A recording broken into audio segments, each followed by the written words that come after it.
Hi, it's Glenn McQueenie, and welcome to my 25-minute Success Series podcast. Today, we're going to be talking to Blaine Shular from Keller Williams Referred Realty in Toronto. How you doing, Blaine? I'm doing great, Glenn. How are you doing? I'm good. Thanks for joining me on this call. And just can you maybe just give the people who are listening right now just a bit of background, when you got into real estate, where you are right now, maybe what you did before real estate and where you want to go. And then let's just see if we can find a really fun, cool solution to help you get to where you really, really want to go to. Great. Thanks, Glenn. So I'm very new in the business. I've done no transactions. I've been licensed for about 6 months, and so I'm as new as they come. My background is, interestingly enough, is actually in home inspections. So I've spent the last 13 years doing home inspections. So I've probably done over 3,000 home inspections, inspected all kinds of homes from tear downs right to multi-million-dollar homes, and dealt with all kinds of buyers and sellers and agents. So I've got a good background on houses, how they function, what to look for, and I think what I'm looking for now is just some direction as where I can take all of that knowledge and experience and really leverage it and help people, help them buy and sell their houses from a little bit different perspective than most people have. That's cool. So what kind of made you get into the real estate side of things? What's the kind of drive behind the drive from the home inspection world? After probably a few years ago, I just started getting tired of the home inspection business, getting a little bit older, and going out and crawling on roofs in the middle of winter just wasn't exciting anymore. And a few brokers and agents had approached me and said, you should really think about getting your license and getting in the business, because the way you deal with people and your knowledge, you seem to, you might have a knack for it. And at first I wasn't very interested, and then the more I thought about it, the more it interested me, and so I ended up really seriously considering it, and here I am today, and I'm glad I made that decision a couple of years ago to take the courses and get into business. So was there a little party, Blaine, that was doing home inspections with all these agents? And I'm sure you met the good, bad, and the ugly agents in our business that kind of said, "Wow, I'm making $400 or $500 on this home inspection, and you're making way more money than me." Was there that part? Did that enter your mind at all? Absolutely, absolutely. I didn't hold it against anybody or any agents or anybody else. I mean, we all choose our fields to go into. But when I'm helping the agent close the deal or trying to come up with solutions for what some of the issues that arise during a home inspection, and the agents, a lot of them don't have any knowledge or contact, and they're looking at me to provide solutions. I kind of said, you know what, I feel like I'm doing a part of your job, but yet you're getting paid a lot more for this than I am. So I just thought that I could help people a lot with my knowledge and my experience, and I always approach the inspections, we're going to find stuff. It's how we deal with it, and try to keep it all in context. So nothing's, don't make stuff too big and don't make stuff too little. Just tell it as it is, and then provide a solution as to, how do you, correct this situation. Right. So I think part of the journey towards finding your niche market, I think you already almost mentioned in a way, is, it's all about just bringing you already. You're already your natural skills, your natural strengths, who you are, what you stand for, but probably directing it more to a target market than trying to be everything to everyone. Because I really find that's almost like the disease of the modern real estate, at least in parts of Toronto, because there's just, quite frankly, we've gone from 25,000 agents to 50,000 agents, and there's just way too many of them, and I'm not sure they're all adding the right amount of value or perceived value in the consumer's mind. And I think what would be really neat is, when you have a track record of 3,000 home inspections, that's a huge value add to someone, because one of their big fear is I don't want to buy a dump. I don't want to get ripped off. I don't want to find a place that's buy a place that's going to fall down. So I think it's going to be really neat for you to enter into that niche. Yes, I agree totally. Okay, so what if we were to do? So who would be your perfect client right now? Like, where do you want? What area do you want to work? Where is that person now? Where do they want to go to? What's keeping them up at night? Well, I think right now, the first-time buyer who's really nervous and doesn't have a clue really what they're looking at. I've always felt good at helping them and holding their hands and walking them through and saying, yeah, this is from what you've told me is a good house, or no, there's a lot of work to be done here and it's probably not the right fit.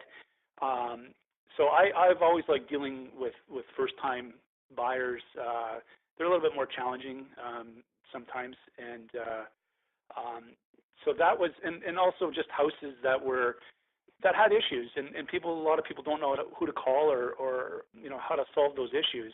And through the 13 years, I've made lots of contacts with trades and some good and some bad, and I'm always happy to tell people here, call this roofer, he'll help you out or that. So I think a first-time buyer who's looking for somebody with a little bit different background would be my ideal client at this point.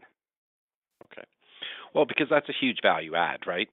There's some agents already have a great kind of like allied database of suppliers and services that they recommend. Although I don't think most of them market it that well, that's part of their actual value proposition. They've already vetted all of these great, plumbers, contractors, roofers, whatever, so that that client's not going to get ripped off. I think there's a big market for someone who can position themselves as the really beginning to the ending of transaction for the rest of their life, that you have this allied resource pool that has been vetted, and I stand by them, and that's why I'm referring them. And I think we could roll that into your unique marketing solution.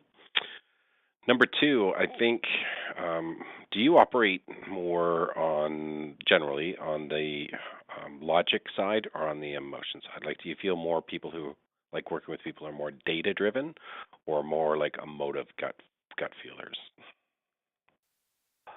I through the 13 years, I've had to learn to read people, and I can tell pretty quickly whether somebody's a data. Give me all the information. I want every bit, and I can do that. I can dump so much on them. And then there's the other side where I can read people, and they just want the highlights. They're not interested in all the data. So I can go. I can really go either way. Personally, I'm probably more of a data guy, where I like to get the facts and try to be more logic than getting all emotional and stuff. Right. Okay. But I mean, you can kind of like, we don't have to narrow it just to like you only want to work with like accountants, engineers, super safety conscious people. That's not you. No. Okay. Perfect. Okay. So how do we? I think with my back. Sorry, I was just going to say, I think with my background too, that I can provide, there's a bit of a safety net that I can give to people, saying, you know what, I'm not just here for one transaction and it's goodbye. I'm here for the long run, for the long game. Right. So now we got to kind of create a marketing machine, right? Or really like a lead generation machine for you, because you already have the background on the home inspection side, and I think we really have to promote that, because most of the other agents, like none, have that background. And I think your almost like unique selling proposition has got to be that it has to include words like keeping you safe, secure, your experience, 3,000 home inspections, seen the best of the best, the worst of the worst. I think it'd be great to demonstrate like the worst things you've seen, the homes that didn't get a home inspection and what happened to them and why it's so important.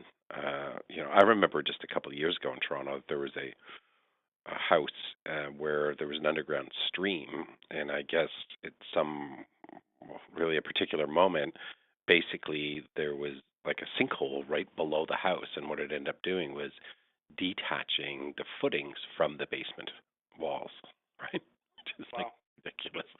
So that's not $5 to fix, right? like, like No. that's a big problem, and that's hundreds and hundreds of thousands, And I think Yeah. sometimes a lot of people are, motivated probably more by pain sometimes than the pleasure. Mm. So what if you were to create something like some Facebook page that really focused all around your home inspection, and so we did something like tales from 3,000 home inspections, and in it you kind of featured like what are some things that most people, even if they've been on a home inspection, or most people if they walk through a house would never see that you get to see all the time. Certainly attic space. I mean, most people, even in their own homes, never open up their attic to look up there once in a while.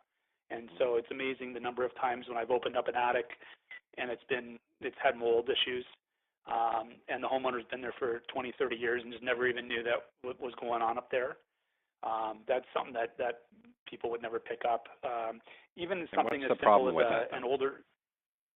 Sorry to Well, interrupt you, but it can be a real health concern. It can also do damage to the structure if it's not corrected. right. So mold is a big issue in attics, in basements as well. Where there's water or condensation, it's always a concern, especially in these older houses. Because there's good mold and bad mold, right? Like, would you agree, or is it all Yeah, mold for bad? sure. Yeah. There's good and there's bad, and also some people. It's kind of like asbestos. Some people are really concerned about it, and other people brush it off and say, you know what, I'm not breathing it every day. I'm not worried about it. And so there's a bit of a tolerance with each person. So I think again, it's letting people know what it is, and here's what we can do to try to remedy the situation if they want to proceed with that. And one other example, I mean, would be as simple as a 60 amp electrical service coming into the house. People, I mean, some people don't even know what that means. And for a new buyer, insurance companies typically will not insure a property with a 60 amp service. So that means upgrading that service immediately before they, right away as soon as they move in. So there's things like that I pick up on, and again, homeowners, listing agents, they're not even noticing it because they just assume it's a 100 amp service. And you can't run anything on 60 amps right now, right? Like really, I mean, apart from a not furnace today. and a fridge and some lights. I mean, well, yeah, exactly. I mean, 30, 40 years ago, yeah, but not in today's lifestyle. There's no way, and that's why the insurance companies they typically will not accept that. It's just not enough power in today's lifestyle. So I wonder if we kind of divided it into two kind of lead generation activities, where one would be buyer driven, which would be more about the tales, the horror stories, why you should hire you because you're like the house detective realtor, like branding it that way and marketing it that way because that's what people want, right? They want the real, I want to work with the house detective who's a realtor, right? I don't want to, if I had a choice between two realtors and one's been in 3,000 home inspections and one's never been in any or been in 5 or is just an idiot, I think I'm going to go with the one who's been in 3,000, It's kind of like if I'm on a airplane and something goes wrong, I'm going with the pilot that it's he's on 3,000 flights right now. I don't want the newbie, no. I don't want. So, I think on that side we could almost build some Facebook marketing platform that would be about that subject, where it would show you, I'm sure you got pictures and videos of all the different home inspections that you've done that you could probably show. There might be stories from, as if we're going to call it tales, I'm sure you could tell a great tale because, people love stories. And we've, from many of us as kids were raised on nursery rhymes and we're just used to explaining and learning through stories and metaphors. And, before we had the written language 500 years ago, it was really all oral, right? So it was all storytelling, And it could be like, don't let this happen to you. I was recently did a home inspection on a property, and this is what happened. And the agent's reaction was ridiculous. The agent had was more worried about the deal than doing the right thing. Like, you can frame it that way, and then you create the frame where they anchor back to you all the time. Does that make sense? Awesome. And then on the listing side, what if you were to market it like that you would come in, and because you're a qualified home inspector, you would come in like, it's almost like thinking about selling in a year, thinking about selling in 6 months, that you would go in, and you could even probably charge a fee for this, but you will go in and do almost like the pre-listing home inspection. That like a lot of like it's not, this happens all the time in Toronto. Like, people get pre-listing home inspections, but there's a big market that goes, we don't want the pre-listing home inspection because then we have to declare everything that's wrong with the property, right? Yes. What if you could change the game a little bit, and it didn't have to be a public document? It could be their private document where they knew everything that was going to be going on, and more importantly, that you would be going with them, that you work with the stager, and not only are you guys going to tell them what needs to be fixed, and you have the allied contracts or all the services to get it fixed, but the stager can also be the one, and you'll get it fixed, and the stager gets it. I think that's a really valuable solution to someone who's thinking about selling their home. Yeah, that's awesome. Because a lot of people, there's going to be an emerging market. There's already some companies in the U.S. who have started this right now, but there's an emerging market where people are like, okay, I got to sell, my mom died suddenly or something happened. I've got to sell the family home, but I live halfway across the country. And for me to fly back and forth and empty out the house and do all this stuff and get all the contractors and, I've got a professional career, I've got young kids at home, it's just too much work for them. And so there's these emerging companies right now that will basically buy your house at a 10 or 11 or 12% discount to fair market value, and they'll go in and do the work, and then they'll resell the property. What if you positioned it that you didn't have to go with that company, that you're giving away 5, 6, 8% of the equity in your home, that you've already got a team that can come in, get it ready, you do the inspection first, you arrange the contractors, you are not only the stager, you've got people who will declutter it out, and you just position yourself as the one-stop shop for every seller who's thinking about selling their property.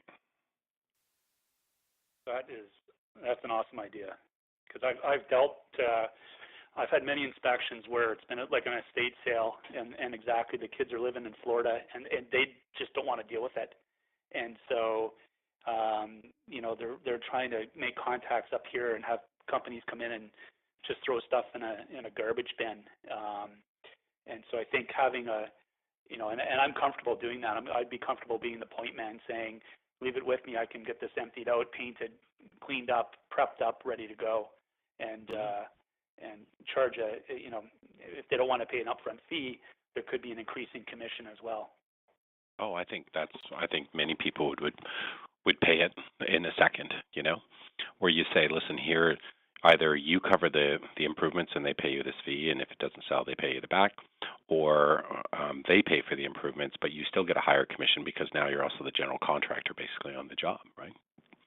And for most people, it's not about the money, it's about the time, the hassle, the stress, and busy, successful people are busy, and they'd probably rather spend their time over here doing this. And it doesn't have to be a family member dying. It could be just their own house, right? Like, I think if someone came to me and said, hey, listen, just leave your house the way it is. I'll take care of it. It's going to be ready. Here's my fee. Yeah, I know it's a little bit more, but this is why I'm doing it, and I'm going to save you all of this, and here's my value proposition. I think I'd be a buyer. Awesome. Yeah. Love it. Isn't that neat? Because you have this ability because most agents can't do the home inspection side, and most agents might have connections to general contractors, but they're usually super busy too, and they can't always be there on time and oversee that kind of activity, right?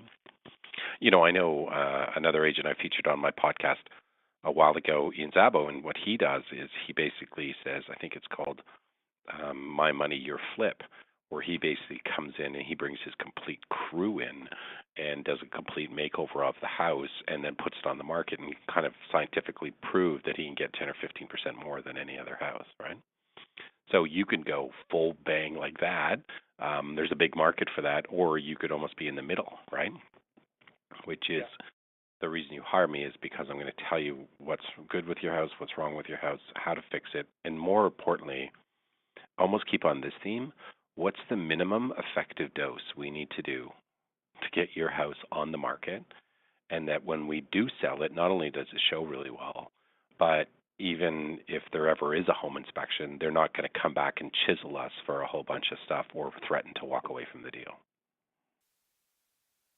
Yeah, that makes a lot of sense.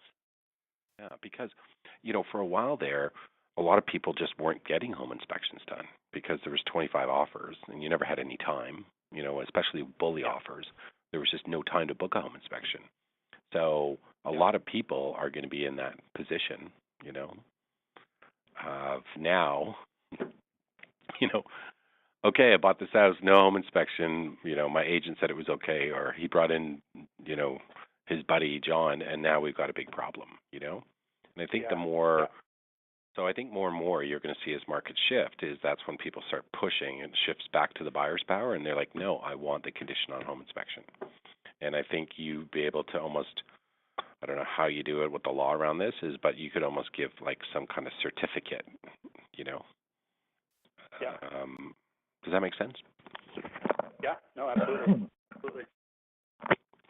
So, obviously the two things I suggested are things that can work anywhere in North America, but you can't be everywhere. So what area of Toronto would you like to focus those efforts in?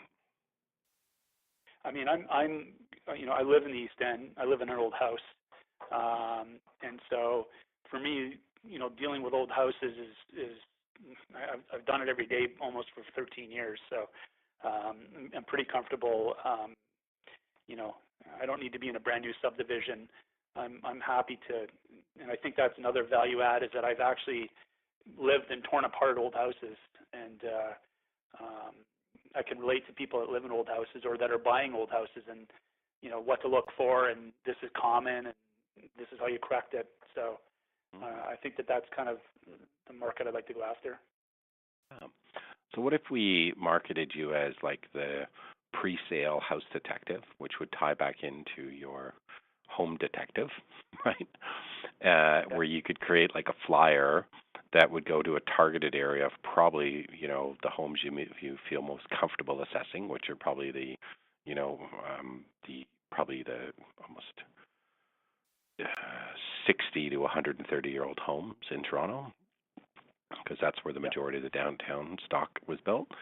And just in that, it's like the pre-sale house detective is your banner, and then underneath it you would have something like some compelling headline or subheadline, and then you'd be like, here's the services that we provide, right? We do a pre-inspection by a licensed home inspector.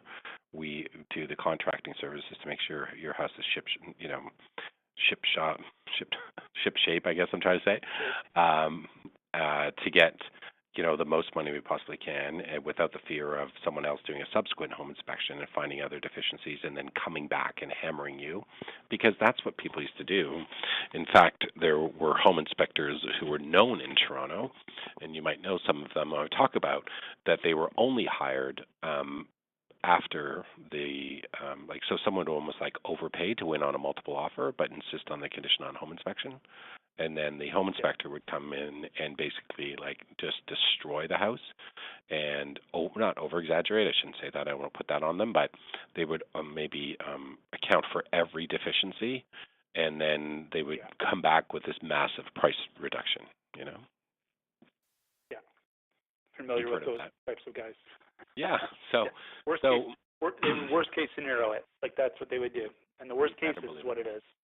Yeah, and they, and so, I think that once you know that those are the gaps in the market, those are where the fears are, that's what actually happens, and you start telling those stories ahead of, to people, I think that's where you start creating. You're creating the unique process. You got the unique marketing behind it, and then the unique process and the storytelling of, here's what could go wrong, here's what's gone wrong in the past, and here's what I do, and then you just structure it in such a way that it's such a compelling offer that people go, hey, I'm kind of interested in that.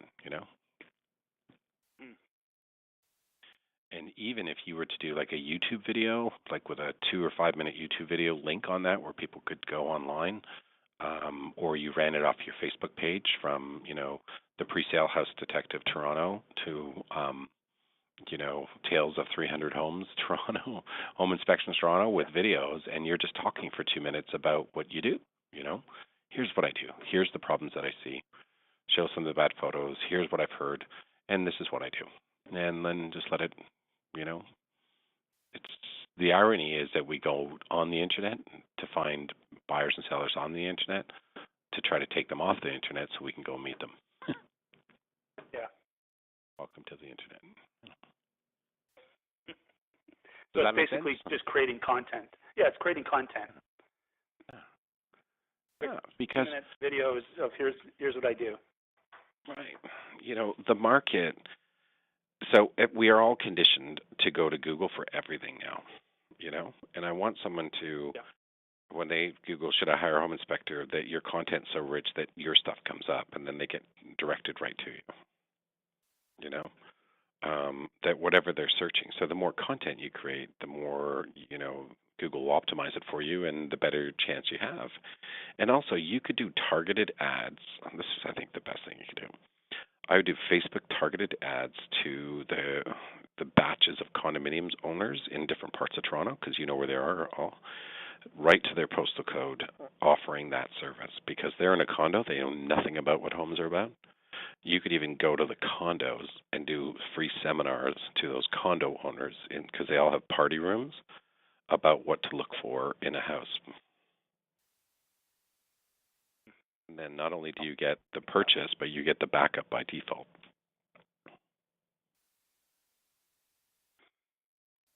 That's awesome. That's really good. Isn't that fun? Wow. Yeah, that's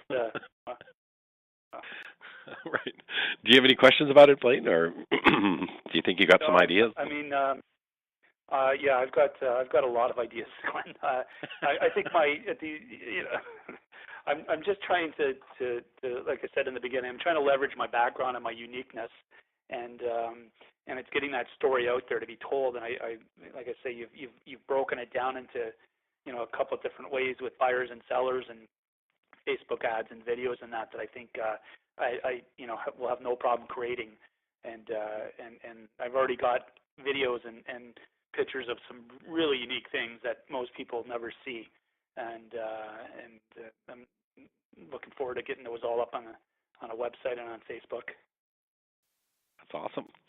Well, I wish you the best of luck, Blaine. I think you're going to do pretty well, and I think you've got a nice little niche target market that I can't be easily duplicated, which is really if it could easily be duplicated, it would be a commodity. But, a niche is impossible because it requires unique knowledge in a unique space. And I think you're one of the few people that would have that. And I honestly think if you built this model once here in Toronto, you could duplicate this anywhere in the world. That'd be awesome. That would be awesome. All right, Blaine. Thanks for joining me. Great, Glenn. Thanks for all your help. Okay. Take care. Have a great day. Thank you. Okay. Bye-bye.